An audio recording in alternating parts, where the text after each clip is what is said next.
Hello guys, आज की इस वीडियो में हम बात करने वाले हैं सोशल रिसर्च के बारे में और ये है साइनॉप्सिस ओवर सोशल रिसर्च। सबसे पहले इंट्रोडक्शन, फिर हम बात करेंगे इसके मीनिंग के बारे में, इसकी डेफिनेशन के बारे में, साथ ही इसके स्कोप और सिग्निफिकेंस के बारे में, और लास्ट में हम बात करेंगे सोशल रिसर्च के मेथड्स के बारे में। Subscribe now and press the bell icon. Never miss an update. Guys, अगर आप लोग इस वीडियो के नोट्स चाहते हैं तो डिस्क्रिप्शन बॉक्स में गिवन है, और साथ ही डिस्क्रिप्शन बॉक्स में ये भी गिवन है कि उस लिंक को कैसे ओपन किया जाए। Thank you guys. So now let's talk about introduction of social research. सबसे पहले सोशल रिसर्च एक कॉम्बिनेशन है 3 वर्ड्स का। सोशल जिसका तात्पर्य सोसाइटी से है, वहीं री जिसका मतलब अगेन एंड अगेन से है, और आखिर में आता है सर्च जिसका मतलब टू फाइंड और टू इन्वेस्टिगेट है। Social research is a procedure to investigate the social problems and issues, and also it helps us to find the cause and give solution for problems which are faced by the society. So अब हम बात कर लेते हैं social research के meaning के बारे में। सोशल रिसर्च एक ऐसा माध्यम है जिसकी मदद से सोशल साइंटिस्ट्स और रिसर्चर्स लर्न करते हैं सोसाइटी और इंसानों के बारे में। Social research works to answer many of the questions we have about human behaviour through scientific studies. Social research seeks to understand the how and why of the human behavior. So now, let's talk about the definition of social research. According to Wallace and Wallace, sociological research refers to the structural observation of social behavior. So अब हम बात कर लेते हैं social research के scope के बारे में। सबसे पहले, there is a tremendous scope in the social research such as to discover new ideas, to provide principles for problems, to find new ideas and verify old ideas, to give logical and rational ideas, and so on. So guys, अब हम जो बात करने वाले हैं वह है significance of social research, या फिर हम कह सकते हैं उसके ऑब्जेक्टिव्स के बारे में। तो सबसे पहले, to identify the cause of social problem, to provide the solution of problems, to develop new ideas and technologies, to develop theories to increase knowledge, and to discover new ideas, to give logical and rational ideas, to find new ideas and verify old ideas, to provide principles for the problems, to collect data about an issue, problem, or social phenomena, to remove social tension, misconceptions, and myths, to provide knowledge for the solution of a problem, and so on guys. So guys, अब हम बात करने वाले हैं methods of social research, जिसके अंदर हम बात करने वाले हैं केस स्टडीज़। सबसे पहले, यह एक टाइप है क्वालिटेटिव रिसर्च का। अगर गाइज आपको क्वालिटेटिव रिसर्च का नहीं पता है, देन क्वालिटेटिव रिसर्च वे रिसर्च होती है जो बेसिकली न्यूमेरिकल डाटा में होती है। सो गाइज, केस स्टडीज़ में हम इन डेप्थ एनालाइजेशन करते हैं। इसमें guys researcher interviews and observation की हेल्प लेते हैं और ऑलरेडी एग्जिस्टिंग डाटा को एनालाइज करते हैं। एग्जाम्पल के तौर पे, analysing A personality who suffers several amount of radiation, ताकि हम उसके बारे में और जानकारी पता कर सकें। नेक्स्ट है गाइज फोकस ग्रुप। दोस्तों, यह मेथड एक क्वालिटेटिव रिसर्च टाइप है। इसमें डाटा न्यूमेरिकल फॉर्म में नहीं होता, और इस मेथड में स्पेसिफिक टॉपिक पे फोकस ग्रुप के रिसर्चर्स वहाँ आपके रिस्पॉन्स को रिकॉर्ड करते हैं, और उसके बाद प्रोफेशनल्स उस डाटा की फीलिंग्स और उनके ओपिनियंस को एनालाइज करते हैं। Next is structured interviews. इस मेथड में रिसर्चर्स स्पेसिफिक क्वेश्चंस आस्क करते हैं about relevant research questions. Guys, this method oppose questionnaires और surveys research. This method is qualitative type क्योंकि यह आंसर की जेनरोसिटी और उसकी क्वालिटी में विश्वास करते हैं। एग्जाम्पल के तौर पर, प्रेस कॉन्फ्रेंस किसी भी लेजिस्लेटिव एक्ट पे किसी भी पार्टी के द्वारा की जाती है। अब हम बात करने वाले हैं लॉन्गिट्यूडनल स्टडीज़। गाइस इस मेथड में एक बहुत बड़ा समय लग जाता है, लगभग ईयर्स स्पेसिफिक डाटा को गैदर और एनालाइज करने में।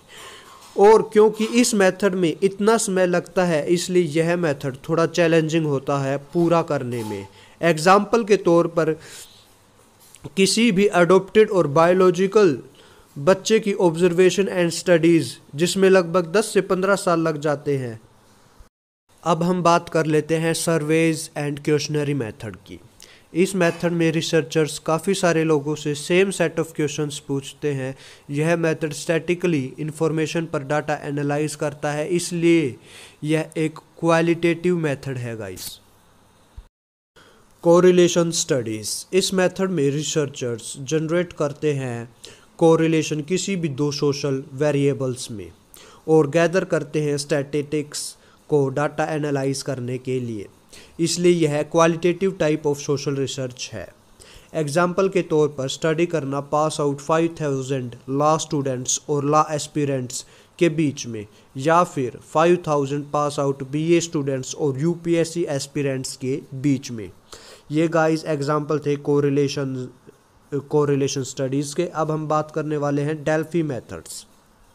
डेल्फी मेथड्स में researcher expert multiple round of questioning करते हैं, फिर उसके डाटा को एनालाइज किया जाता है पैनल ऑफ एक्सपर्ट्स के द्वारा। एग्जाम्पल के तौर पर मेडिकल एक्सपर्ट की टीम को हायर करना किसी भी पर्टिकुलर क्लास ऑफ डिजीज़ के लिए, ताकि वे एक ड्रग्स के इफ़ेक्ट को जान सके, वे उस डिजीज़ पे कैसे रिएक्ट करेगा, पॉजिटिव और negative. Guys Delphi method combination है both types of qualitative and quantitative research types का। ट्रायंगुलेशन मेथड, गाइस इस मेथड में रिसर्चर्स क्वेश्चन को एड्रेस करते हैं और उनके आंसर्स के लिए वेरियस टाइप्स की हेल्प लेते हैं, जैसे multiple data sheet methods, theories and investigations. Guys triangulation method both type of research पे बेस्ड है, क्वालिटेटिव एंड क्वांटिटेटिव पे। हम यह कह सकते हैं ये मेथड मिक्स मेथड है दोनों टाइप का, qualitative and quantitative. Example guys किसी भी टीम के बिहेवियर, स्ट्रक्चर और न्यूरल डाटा को स्टडी करना कि वे एक टीम ग्रुप के अंदर क्यों कोऑपरेट करते हैं बजाय कि एक सेल्फिश बिहेवियर के। So welcome back guys, and in today's video we are going to talk about the types of social research. So the first one stands for the applied research, second exploratory research, third descriptive research, fourth explanatory research, fifth quantitative research, sixth qualitative research, and the last and the foremost is conceptual research. Subscribe now and press the bell icon. Never miss an update. So guys अब हम बात करने वाले हैं applied research के बारे में।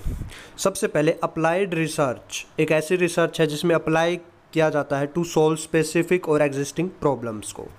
और गाइस इसका सेकंड पॉइंट ये है, ये जो रिसर्च है ये एक एवरीडे प्रॉब्लम और प्रैक्टिकल प्रॉब्लम्स को सॉल्व करने के लिए की जाती है। गाइस इस रिसर्च की हेल्प से हम ओल्ड थ्योरीज़ को वेरीफाई कर पाते हैं और हम टेस्ट कर पाते हैं न्यू थ्योरीज़ को और डिस्कवर कर पाते हैं हम न्यू फैक्ट्स को।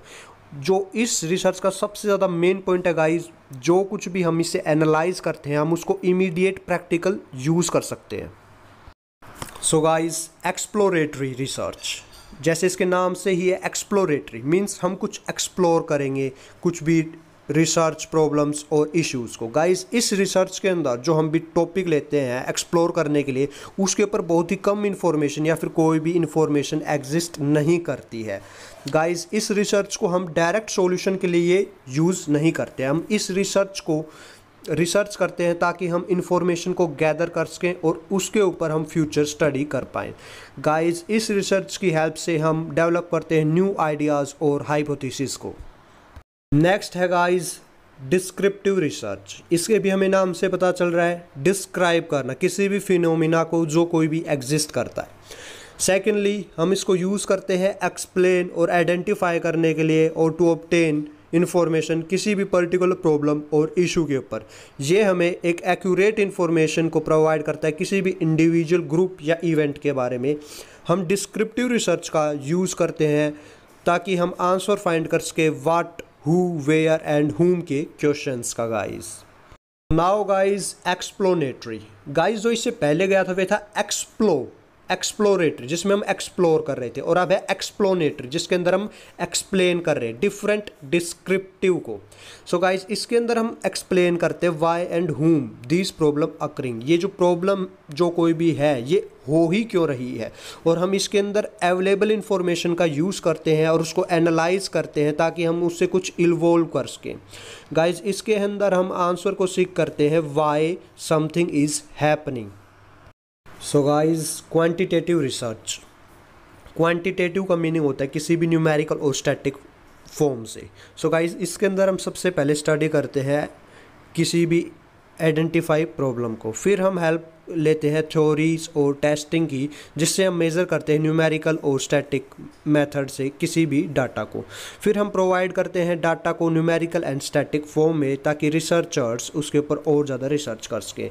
By method of questionnaires and interviews and surveys हम जो है न्यूमेरिकल डाटा को कलेक्ट करते हैं एंड लेटर ऑन उसके ऊपर एनालाइज करके उसकी स्टैटिक्स बनाते हैं।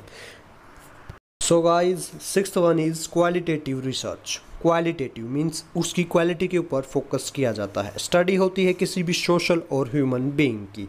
सेकंड पॉइंट है guys no gather information in numerical और स्टैटिक फॉर्म, किसी भी न्यूमेरिकल या फिर स्टैटिक फॉर्म में कोई भी इन्फॉर्मेशन को यहाँ पे गैदर नहीं किया जाता, यहाँ पे फोकस किया जाता है उस क्या कहते हैं उस डाटा की क्वालिटी के ऊपर कि वो डाटा कैसा है।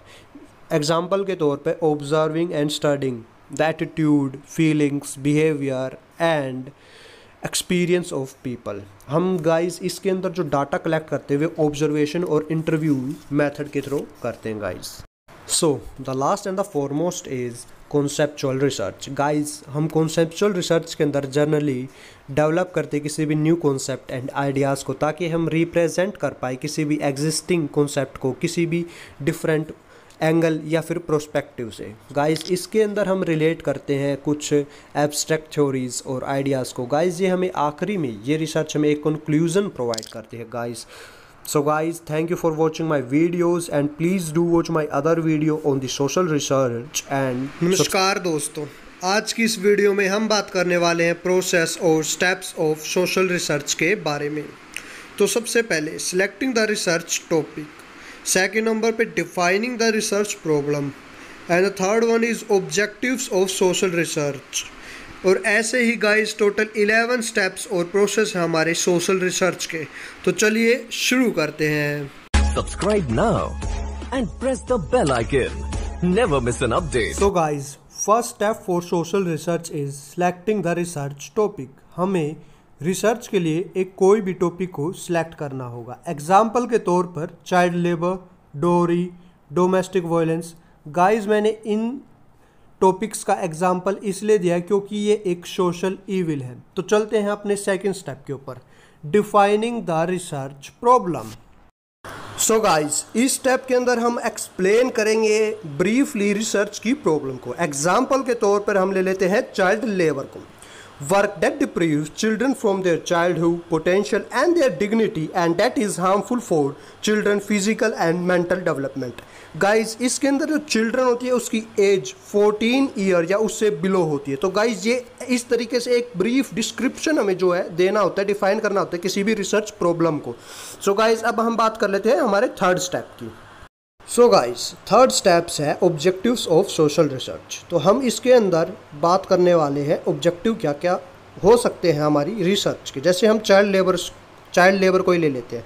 तो गाइस इसमें ऑब्जेक्टिव्स हो सकते हैं to protect them from malnutrition, to provide them health, mental health, to provide them physical health, to maintain their dignity, to provide them education, to protect their childhood. इसके अंदर guys हमें जो है ना objectives के अंदर हम ये बताएंगे कि हम उस रिसर्च को करके क्या क्या ऑब्जेक्टिव्स गेन करना चाहते हैं, क्या क्या हमारे एम्स हैं, उससे हम क्या क्या अचीवमेंट्स प्राप्त कर सकते हैं अगर हम इस रिसर्च को करते हैं। फोर्थ स्टेप लिटरेचर सर्वे। गाइस लिटरेचर सर्वे के अंदर हम रिव्यू करते हैं किसी भी ओल्ड लिटरेचर को। अब लिटरेचर के अंदर कोई भी बुक हो सकती है, नॉवल हो सकती है, ओल्ड रिसर्च हो सकती है। और रिसर्च के अंदर हम ओल्ड थ्योरीज़ को, फैक्ट्स को जो हम रिव्यू करते हैं उसको नॉलेज में लेते हैं। एग्जाम्पल के तौर पर अगर हम चाइल्ड लेबर को ही लेते हैं तो child labour prohibition and regulation act of 1986 हम इसका रिव्यू करेंगे। जैसे आज अगर हम चाइल्ड लेबर के ऊपर रिसर्च कर रहे हैं तो एक ये तरीके से एक लिटरेचर सर्वे हो सकता है, child labour prohibition and regulation act of 1986। Fifth step guys, formulation of research hypothesis. इसके अंदर गाइस हम एक टेंटेटिव स्टेटमेंट बनाते हैं जो कि ट्रू भी हो सकती है और फॉल्स भी हो सकती है। ये एक प्रिडिक्शन होती है गाइस फ्यूचर के बारे में। जैसे कि हमने कोई भी एक ड्रीम 11 की टीम बनाई, अब हम नहीं जानते कि वे टीम जीतेगी या हारेगी। और एग्जाम्पल के तौर पर हम फिर से एक बार चाइल्ड लेबर को ले लेते हैं गाइस। चाइल्ड लेबर से क्या क्या हो सकता है, हम एक प्रेडिक्शन बना रहे हैं जैसे कि चाइल्ड लेबर से हमारी देश की जीडीपी ग्रो हो सकती है, चाइल्ड लेबर से हमारी फ्यूचर जनरेशन जो है वे एक मेल प्रैक्टिस का शिकार हो सकती है गाइस, मेल न्यूट्रिशन का शिकार हो सकती है गाइस, उनकी मेंटल और फिजिकल हेल्थ ख़राब हो सकती है गाइस। ये हमारी एक रिसर्च के हाइपोथेसिस है। हम ये नहीं कहते कि ये ट्रू ही होनी चाहिए, ये हमें बस एक कल्पना करनी है, कल्पना के ऊपर बेस होते हैं गाइस। सो ये था research hypothesis. Sixth, selecting research design. Guys इसके अंदर जो हम एक डिज़ाइन बनाते हैं, किसी भी एक ब्लूप्रिंट तैयार करते हैं, हम रिसर्च का एक फ्रेमवर्क तैयार करते हैं। एग्जांपल के तौर पर हम कैसे डाटा को कलेक्ट करेंगे, हम कितना डाटा कलेक्ट करेंगे, किन किन लोगों से हम डाटा कलेक्ट करेंगे, कौन सा हम मेथड यूज़ करेंगे, क्या कुछ ओवरऑल जो एक फ्रेमवर्क होता है हम उसको डिज़ाइन करते हैं सेलेक्टिंग रिसर्च डिज़ाइन के अंदर गाइस। Sample design. गाइस हम सैम्पल डिज़ाइन के अंदर ये देखते हैं कि जो हमारी रिसर्च है उसके अंदर जो हम डाटा कलेक्ट करने वाले, जो हम सैंपल कलेक्ट करने वाले, वे कैसे करेंगे, मतलब कहाँ से करेंगे। एग्जांपल के तौर पर हम इंडिया को ले लेते हैं। अब इंडिया में 28 स्टेट्स हैं, तो अगर हमें डाटा कलेक्ट करने तो हम कैसे करेंगे। जैसे कि हम ये भी हो सकता है किसी एक पर्टिकुलर स्टेट से करें, या फिर ऐसा भी हो सकता है हम हर स्टेट के 10-10 लोगों से डाटा को, सैंपल को कलेक्ट करें। या फिर हम एग्जांपल के तौर पर ले लेते हैं हरियाणा। अब हरियाणा के अंदर 22 राज्य है गाइस, अब 22 डिस्ट्रिक्ट्स हैं। अब हम 22 डिस्ट्रिक्ट्स में से हम डाटा को कैसे कलेक्ट करें। हम हर डिस्ट्रिक्ट से 10-10 लोगों को, 15-15 लोगों से डाटा कलेक्ट कर सकते हैं। तो ये एक ओवरऑल जो है सैंपल डिज़ाइन के अंदर आता है गाइस। 8th है guys collection of data. Guys collection of data के अंदर हम ये देखते हैं कि हम डाटा को कैसे कलेक्ट करेंगे। वे एक प्राइमरी सोर्स भी हो सकता है, सेकेंडरी सोर्स भी हो सकता है, डायरेक्ट भी हो सकता है, इनडायरेक्ट भी हो सकता है। कलेक्शन ऑफ डाटा के अंदर हम किसी भी मेथड का यूज़ कर सकते हैं गाइस, सर्वे, ऑब्जर्वेशन, क्वेश्चनरीज, इंटरव्यूज़। हमें इसको डाटा को कलेक्ट करना है और वे डाटा जो कलेक्शन होगी उसका मीडियम क्या होगा, उसका मेथड क्या होगा गाइस, हमें ये देखना है इसके अंदर। 9th, analysis and interpretation of data. Guys इसके अंदर हम डाटा को एनालाइज करते हैं और इंटरप्रिटेट करते हैं। मान लीजिए गाइस हमने डाटा को तो कलेक्ट कर लिया है, अब हम उस डाटा को एक प्रॉपर मैनर में, एक प्रॉपर फॉर्म में हम एक मैनेज करेंगे। वे कुछ भी हो सकता है, ग्राफिकली भी हो सकता है, वे पाई चार्ट के हेल्प से भी हो सकता है गाइस, वे ग्राफिकल चार्ट के हेल्प से भी हो सकता है, या फिर कोई और प्रेजेंटेशन भी हो सकती है। हम उसको एक प्रॉपर मैनेजमेंट में, एक प्रॉपर फॉर्म में रिप्रेजेंट करके उसको इस तरीके से डाटा को मैनेज करते हैं, एनालाइज करते हैं। 10th स्टेप है guys hypothesis testing. Guys hypothesis testing के अंदर हम चेक करते हैं जो हमने हाइपोथेसिस, जो हमने प्रिडिक्शन की थी, जो हमने कल्पना की थी, जो हमने अंदाज़ा लगाया था, क्या वे सही था या गलत। एग्जाम्पल के तौर से फिर से वही गाइस, जो हमने चाइल्ड लेबर के ऊपर हमने जो टेस्टिंग की थी, जो मैंने प्रेडिक्शन बताई थी, क्या वे सही निकली या गलत। बस यही होता है guys 10th step hypothesis testing के अंदर गाइस। 11th स्टेप है प्रिपरेशन ऑफ रिसर्च रिपोर्ट। जब गाइस हमने डाटा को कलेक्ट कर लिया, उसका एक कम्प्लीटली हमने उसके ऊपर हाइपोथेसिस भी कर चुके हैं, हम सब कुछ जब कर चुके हैं, तो उसके बाद क्या है गाइस, हमें उस कलेक्ट किए हुए डाटा को जो एक प्रॉपर मैनर फॉर्म में है, उसके हाइपोथेसिस भी जिसकी हम कर चुके हैं, उसके ऊपर हमें एक कंक्लूजन, एक निष्कर्ष देना होगा, एक रिपोर्ट बना के गाइस। वे होती है प्रिपरेशन ऑफ रिसर्च रिपोर्ट।